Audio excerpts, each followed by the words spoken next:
जब मैं class 6th में थी और हमें मैकडॉनल्ड्स जाना होता था तो मैं अपनी लाइंस प्रिपेयर करके जाती थी। भैया can I have one French fries, 2 burgers and 1 coffee, क्योंकि इतना फोबिया था क्लास 6th और 7th में इंग्लिश बोलने का। I remember my teacher coming to me and asking, आज तक तुम्हें एक्सप्लोर नहीं करना, क्या बनना है? मैंने बहुत हम्बली जवाब दिया, ma'am I want to be a teacher, I want to be an English teacher. तो there are some sure shot strategies जो मुझे लगता है अगर हम सब अपने जीवन में अपनाएं तो हम ज़रूर तरक्की कर सकते हैं and we can be successful in learning the language. Number 1, नमस्कार, मेरा नाम है आस्था आर्या और मैं प्रोफेशन से एक इंग्लिश की टीचर हूँ। I am also a national awardee as I had won a national award by CBSE for making teachers teaching it competition. Recently, I was also felicitated with the title of Innovation Ambassador by Ministry of Education. मैं बच्चों को IELTS भी पढ़ाती हूँ और GRE की classes भी लेती हूँ और एक मेरा YouTube चैनल भी है जिसका नाम है eTalk, which stands for English Teaching and Learning Creatively. अब सवाल आता है कि ये इंग्लिश के प्रति मेरा झुकाव और लगाव स्टार्ट कैसे हुआ? वेल, इट वॉज़ नॉट रोज़ी। ये शुरुआत हुई थी एक फ़ोबिया से।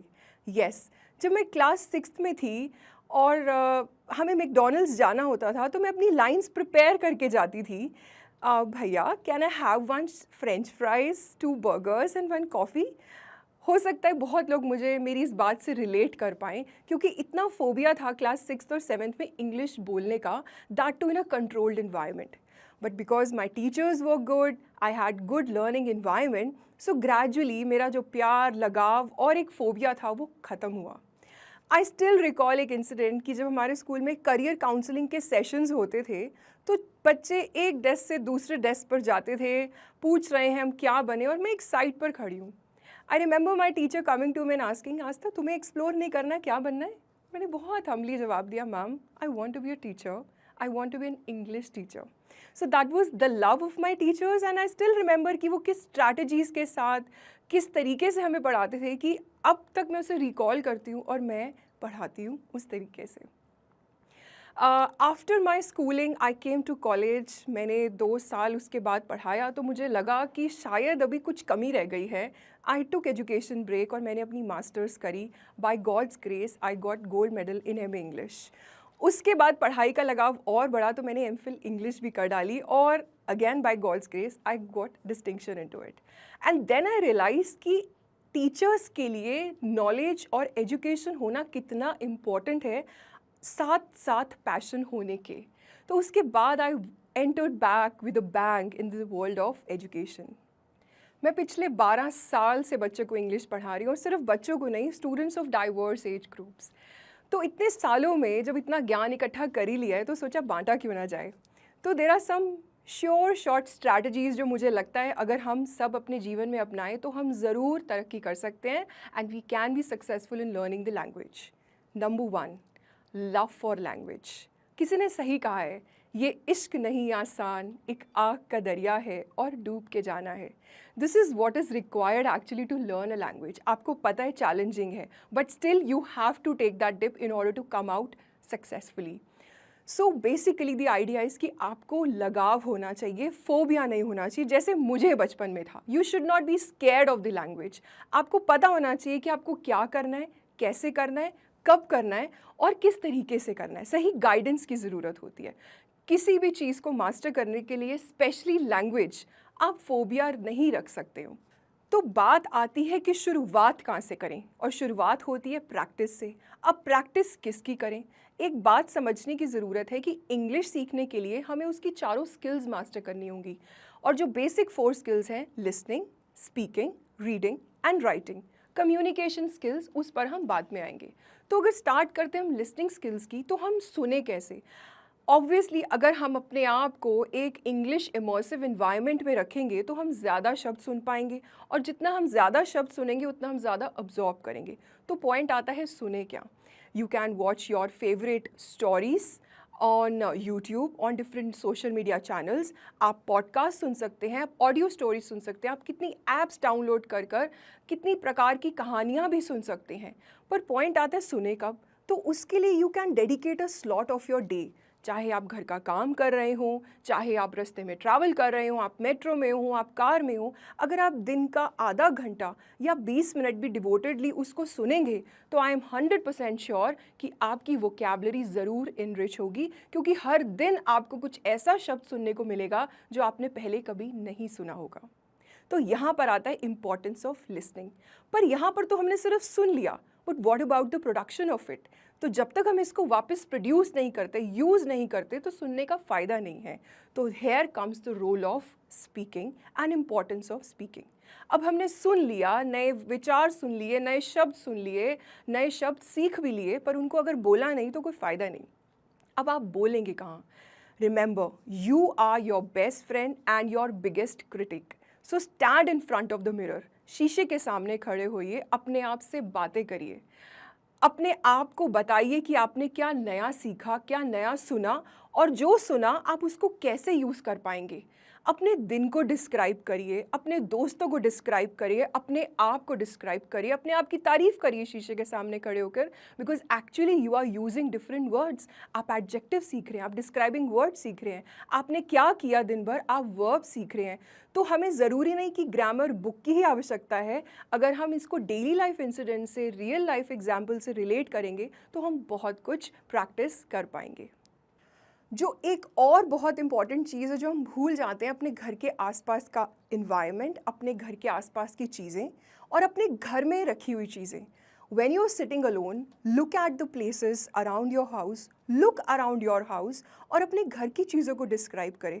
थोड़ा सा फ़नी लग सकता है, कोई देखेगा क्या बोलेगा, but don't worry, you are on a mission to learn a language. तो वहाँ पर सब जायज़ है। अपने घर की दीवारों को डिस्क्राइब करें, कलर्स को डिस्क्राइब करें, फर्नीचर को डिस्क्राइब करें। उनके बारे में अगर आप दूसरों से भी बात करते तो आपको समझ आएगा कि कौन सी स्पेसिफिक वोकैबुलरी यूज़ करनी है। आज हम किचन के अंदर जाते हैं, हम किचन से कितनी सारी वोकैबुलरी यूज़ कर सकते हैं।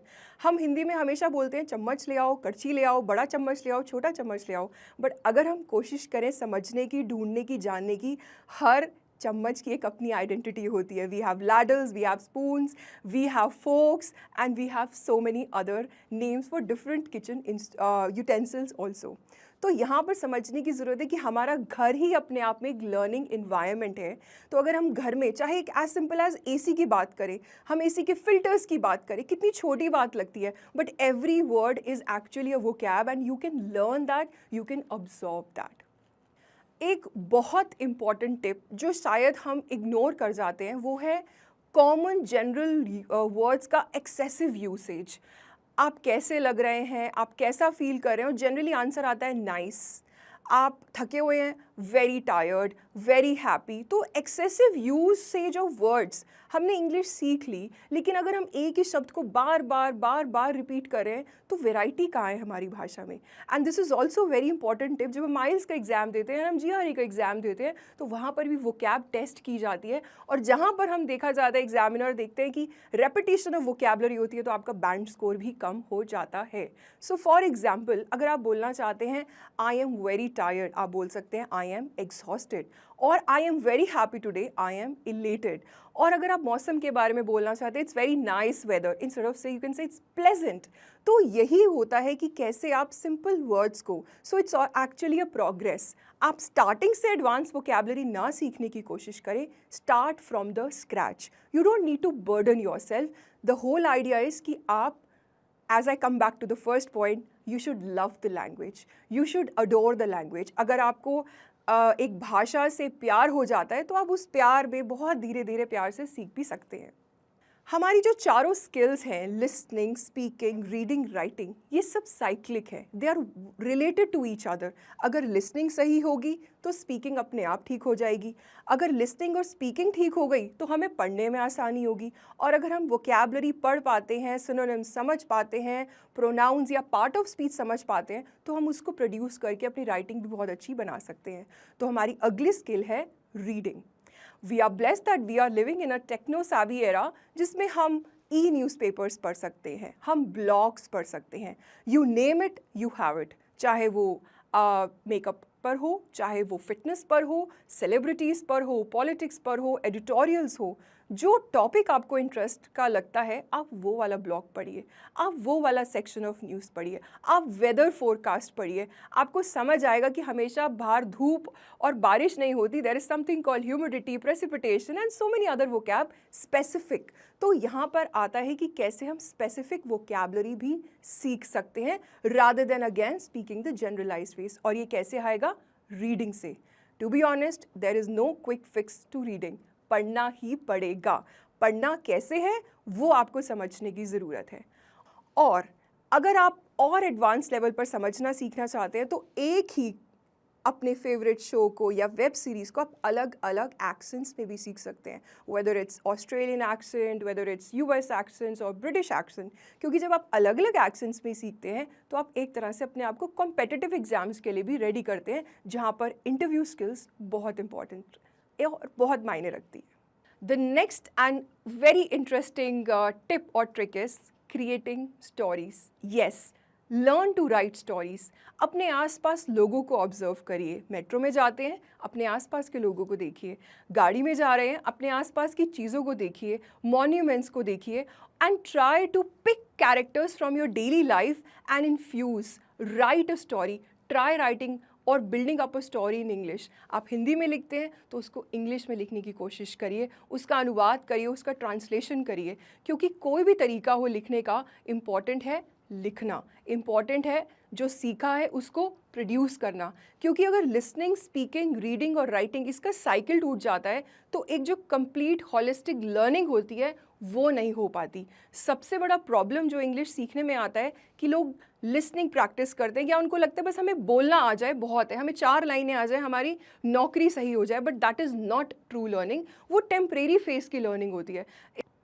You have to love your language, learn the language and you will surely master the language. और लास्ट में मैं यही बोलना चाहती हूँ, मंजिल मिलेगी भटक कर ही सही, गुमराह तो वो हैं जो घर से निकले ही नहीं। So never be scared to take that first step because well begun is half done. Thank you. अगर आप भी इस वीडियो के एंड तक आ गए हैं तो मेरी तरह आप भी इंस्पायर जरूर हुए होंगे। दोस्तों, आपको पता है हम सब बड़े सपने देखते हैं, लेकिन हम में से कुछ ही लोग हैं जो अपने सपने को पूरा कर पाते हैं। और आपने कभी नोटिस किया है, जो भी लोग अपने गोल को अचीव कर पाते हैं उनमें एक कॉमन स्किल होती है। वो क्या है? अच्छी कम्युनिकेशन स्किल्स और इंग्लिश बोलने की स्किल। और अब हम भी इस स्किल को मास्टर कर सकते हैं जोश स्किल्स ऐप के साथ। यहाँ पे हमें daily vocabulary, grammar, reading, writing practice के साथ साथ अपने ही जैसे लाखों स्टूडेंट के साथ इंग्लिश में बात करने का भी मौका मिलता है। इससे हम अपनी इंग्लिश की फ्लुएंसी जो है वो इम्प्रूव कर सकते हैं। तो चलिए आज ही अपने सपने की ओर पहला कदम लेते हैं भारत के number 1 spoken English learning app जोश स्किल्स के साथ।